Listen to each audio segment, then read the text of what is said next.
Welcome to Keys and Credit. Wait a minute. Let's start again. Welcome back to Keys and Credit. Welcome back to Keys and Credit, your no fluff, no nonsense real estate and mortgage podcast. I am Barb Miller, and here's my co-host, Bill. Bill, the no bullshit realtor. What are we talking about today, Barb? Title. We're going to talk about title, tenancy, and transfer on death deeds. Right? Yes. This is something you're well versed in, isn't it? Yeah, and so are you. Right. Okay, so last week I put out a social media post just kind of poking the bear at lawyers, explaining transfer on death deeds, and I got so many phone calls from people who were, say their parents were towards end of life. They had a will set out with their lawyer, and they heard about this transfer upon death deed. Right? Transfer upon death deed is what transfers real estate after death. Obviously, that's kind of what it says. But if you have a living will does not transfer real property. So when I put this post out, all these people assumed because they had a living will, they were good. When dad dies, they'll get his house and they can sell his house. Well, without a transfer on death deed, if dad dies and you don't have that, you have to go through probate. Even if the will states the house is yours, you have to go through probate. Now, a lawyer's not going to tell you that, right? Why would a lawyer tell you that? I mean, they wouldn't. Well, how about why wouldn't a lawyer tell you that? Well, it depends upon the lawyer you're working with. Very of true. Course. Very so, true. Yeah. So you're saying a death on transfer deed? Where do they get these? Transfer on death deed. Where do they get them? Anywhere. So there's blank conveyance deeds on the Minnesota State website. Okay, you can get them there and have it notarized. You can go to a title company. A title company will explain how to do it. They'll do it for you for a small fee. Okay, and it's done. Transfer upon death deeds can be revoked at any time. They don't affect any ownership whatsoever until you die. Mm-hmm. Okay, so it's not like you're giving up ownership while you're alive. Mm-hmm. But the problem is if you have a mediocre or a, icky lawyer, I guess, for lack of a better term, they're not going to tell you. They're going to write out the will.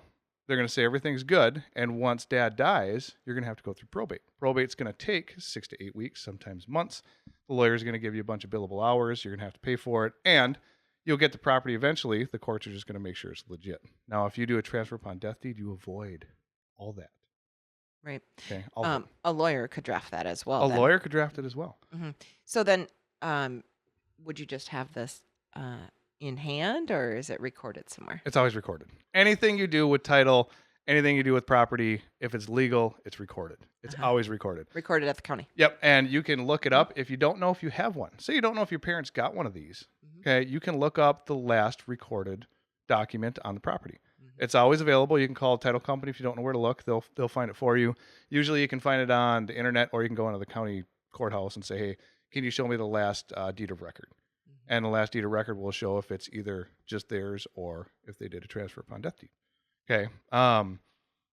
Now, a lawyer, most of the time, if they're good, and I'm not saying all lawyers are bad, but most of the time, if they're good, they'll have this in your estate planning stuff. Yep. They will. They'll say, okay, we got the will for the personal property. We have transfer upon death deed for the real property, which is real estate. And you're good. The shady, icky lawyers, which we're dealing with people, okay, most people are shady and icky. They'll fill everything out for you when it comes to the will. They'll say everything's good to go, and if you don't suggest a transfer upon death deed, they won't suggest it for you because they're not going to represent you. They're just going to file the paperwork, and they get more money, or they get more money for it. It's icky. I've gotten in lots of arguments with lawyers because of this. I had one client we actually had to stamp. I had to go notarize a transfer upon death deed while dad was in hospice. Okay, so they heard about this. They called me, said, hey, can you fix it? I said, well, yeah. So network title. I talked to them. I said, hey, can you give me a transfer upon death deed? They filled it out. I went there. I stamped it, and then I lost the transaction because you can't be financially involved in something you notarize. There was an education. Dorked that one.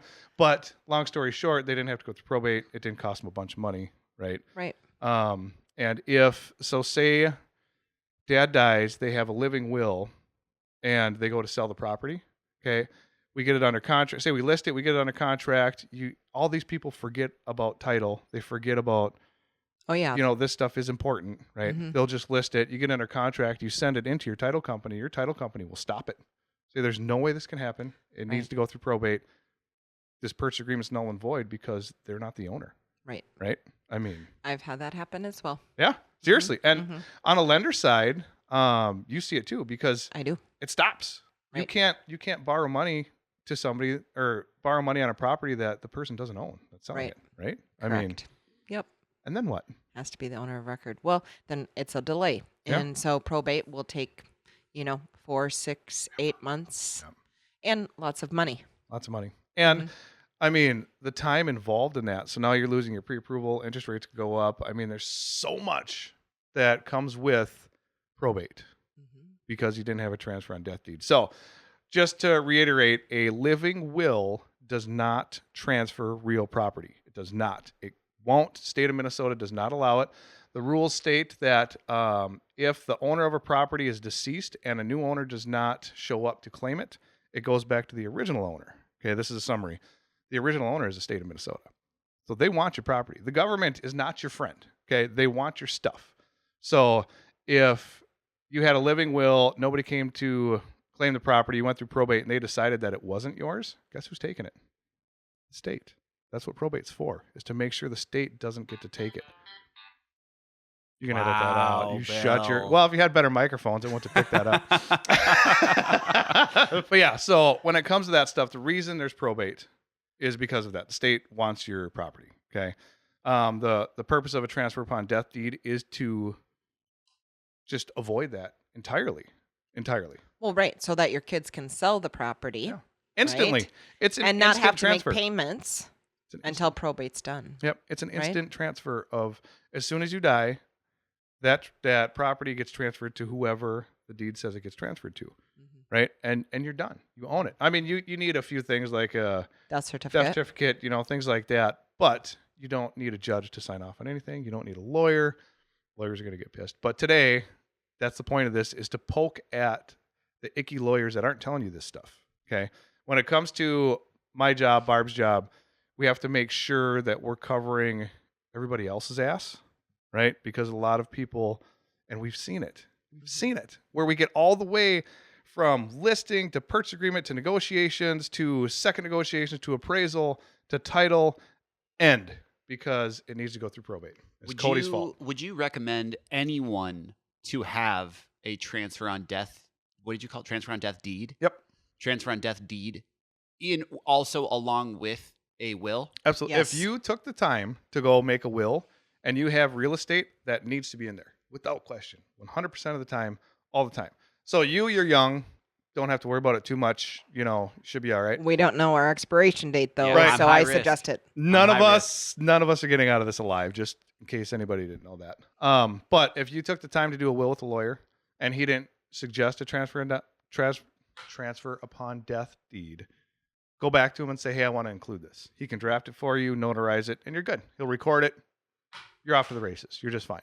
He won't deny it. He won't say we shouldn't do that because it is the smartest thing to do in an estate. So if you're young, right, and you're the only owner of real estate, because Cody, you're married, right?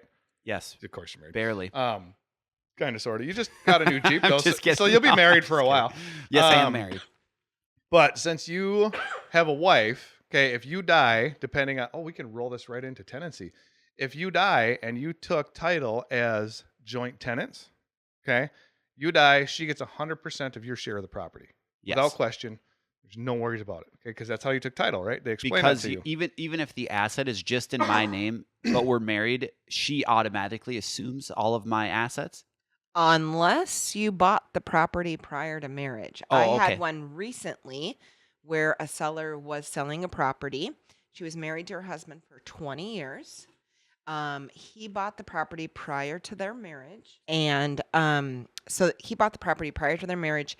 They never refinanced, so the wife never went in title, even though in Minnesota it's 1 to buy, 2 You to were sell. telling me about that one. Yep. And so she was never on title. Mm. So she wasn't entitled to the home because the property was purchased prior to their marriage.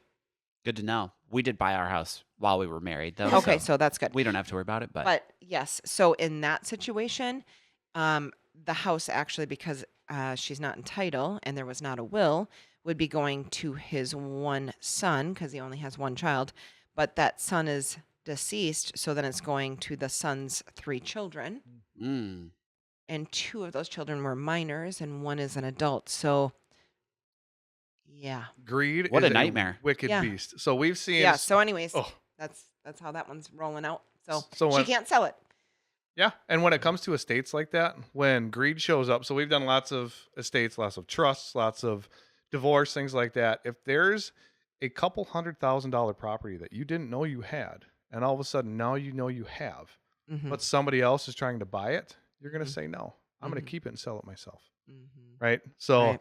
it gets super weird super fast, and greed is nasty. When you think about it, if you get under contract in a property, you figure out that tenancy is wrong, somebody else owns it, big deal. They're going to sell me the house. Well, what if those people are homeless and they want to keep the house? Mhm. They're not selling you the house. You get to keep it. Greed is it's icky nasty.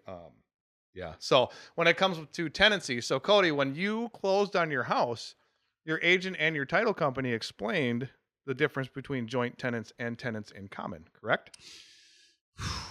Good question. Not that I remember. Okay, so joint tenants is what you've hopefully took title as, which most people do, most married people do. Joint tenants, we'll get back to this. So when you die, your wife takes it, okay, no matter what.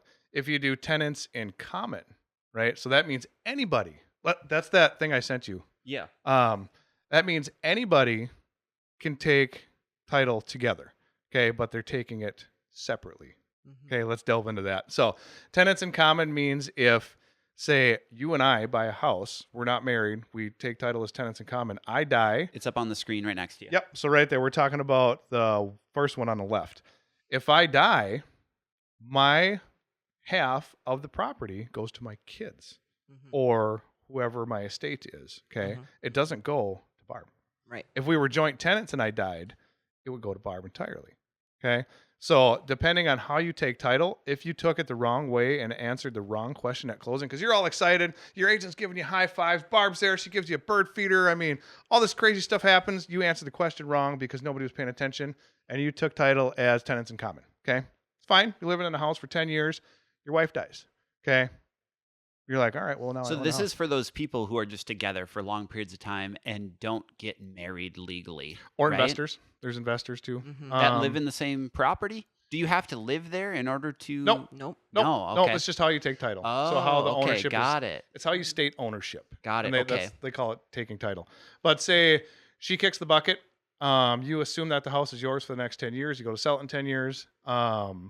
Sorry, go ahead. I can see you want to say something. No, yeah. So the deceased half, their heirs would be entitled to the home, so they would have to agree to sell. Yes. So that's what I was getting at. So in 10 years, so she kicked the bucket, 10 years later, you go to sell, you can't sell it by yourself. You need to figure out who her half went to and get them to agree. If And- they don't, you're in trouble. Right. Oh. And then if you have adult children, so I have adult children that are married, then their spouses have to sign off on And it too. think about that. So now, if you are a joint tenant, Yep. if one of us passes away, it completely 100% goes to the other joint tenant. Without any need for any sort of documentation Got it. except for a death certificate. Good to That's it. know. Yep. Okay, that's kind of a big deal. Yep. It's Now, a big deal. if you did tenants in common, okay, you did it the other way, and we're back to say, your wife died 10 years later, and you didn't have a transfer upon death deed for her half, that half's going through probate. Why isn't this a more common thing? Like, why is Because this not something that gets asked They don't to know married it. couples buying Well, houses? A title company agent, will ask. at closing, they generally do ask. But they I can't don't know choose if for I you. did. I've bought 3 houses. I don't know that I've ever been asked this. So generally, the title closer would assume, especially if you're married, that you want joint tenants because Yeah, of tenants course. in common Yeah. is not a common way to go into title if you're married. And Huh. this is one of those things where you don't see it, what we're doing on the other side. Like you're buying your house, you're signing all the stuff, it's going to be great. And title says, hey, do you want to take title as tenants in common or joint tenants? Usually if I'm at the table, I'm like joint tenants, so I make sure you don't, say the wrong thing or sign the wrong document or take title in the Yeah, wrong that's good to fashion. know. But a lot of them, they don't know. Right. A lot of them don't. I mean, your title company will, because that's part of what they know. That's their wheelhouse. Is tenancy is a big thing in title. Agents, we all know. You go get your shiny new agent license, and they don't know fucking anything. You know, I mean, there's no other way to say it. They just don't know. Right. And if that one wrong answer at closing could screw up a sale down the road because you don't know what life's going to throw at you. You No. don't. Right. And that's what we always say. It's always about, we do representation, relationships. That's what we do. Yeah. We represent, we don't sell. Because if I was a salesman, it would be just sign. Congratulations. Woo. Right. What if we missed that? What Right. if we missed something else? So transfer upon death deed. Okay. If you do Very not, important. I even have one. Do you have one? I do not. And that's Wow. I do. Why are you Well, fuckers yours, picking on me yours would today? yours would just automatically go to your daughters, right? No, because Oh, right now it would I don't not. have. Go to It'd have to go probate. probate. Oh, okay, yeah. And then I it would get go what to you're my saying. daughters. Okay, Yeah. so Bill dies. Good call. And it goes to probate. Shit. I gotta go to the courthouse. They now. would Son of a then bitch. have to make, probably 6 to 8 months worth of payments. Yep. Right? Before selling. Before selling. Mm. And let's just say the house appreciated, right? And Yeah. so there's 50, 100 grand, whatever in equity. Obviously, your kids aren't going to want to just throw that away. Yep. They're going to Oh. want to sell it. And so if you have a death on transfer deed, Transfer on death deed. transfer on death deed, whatever. Transfer on death deed, whatever. Yeah, a death on transfer deed is actually you just die the second you get the property. Yeah. So as soon as you get it, it's over. You're done. Okay, whatever. But there's another way too. So talking about kids. So right now I'm a single dude. Okay. I have twins. They're underage. So if I wanted my property to transfer to them, I'd have to put it into a trust. Okay. And then the trust could sell the property Because they're minor. because they're minors, and they could hold it or sell it, do whatever they want. They don't need a transfer upon death deed because the property is titled in the trust. Yeah, So the trust controls The trust the controls asset. it. So yeah. the trustee will be the one selling, dispersing, doing all that stuff. So that's another thing too. In your living will, if you are the only one with real property and you have minors that real property is going to, get yourself a trust. Set up a trust. A lawyer can help you do that too. If they're old enough, if they're adults, 18 or over, you can just do a transfer on death deed. So there's all these different aspects we have to check into. This is to check into before we even list a house. I'm sure your agent has done all this already, Cody. But there's so much to it because if we miss something, it stops. And it costs a bunch of money, if we're in a transaction and Yeah. we find something. What do you got? Back to that one Which one? where- we talked about a whole bunch of where husband passed away, wife was trying to sell it. She had been married to him for 10 stuff. years. Yeah, Cody might be a murderer on that one. I'm just saying. Anyways, Well, anyway, Allegedly. yes, that due diligence wasn't done, and it was caught far down the process where the buyer I was representing, yours, yeah, okay. was representing had already done the appraisal, and then it came to light that Yeah. she really wasn't authorized to sell the home because she wasn't on title. and that's money they're not getting back if it No, doesn't go the through. buyer, right? Yeah. Right. They're just out a So, couple grand. but the listing agent hadn't done their due diligence on the owner of record. So there's a lot more to it than I just killed a spider. A lot more to it than just opening a door, right? Correct. Representation. We always come back to representation. This one is a big one. I didn't realize how big it was until because Cody knows I like pissing people off, poking the bear, seeing what I can get away with, rocking the boat, whatever you want to call it. So I put that one out there just to keep lawyers in check on certain things, right? So they know, sure, you passed the bar exam and you have this, license or whatever. You don't fucking know everything. You don't. But when I put it out there, the people that called, it was nonstop for like 2 hours. It was a direct message, a phone call. It was a text message, another direct message. It was nuts because all these people thought they were good. They paid this lawyer to get their living will done, make sure the property was good, everything was good. So when parents kick the bucket, they can just move forward, sell the house, and they're good. And they couldn't. There was like 4 of them that couldn't. I mean, hang on. I won't say names or anything. Let me pull up a messenger here. This guy or girl or them, they, or he, she, or whatever.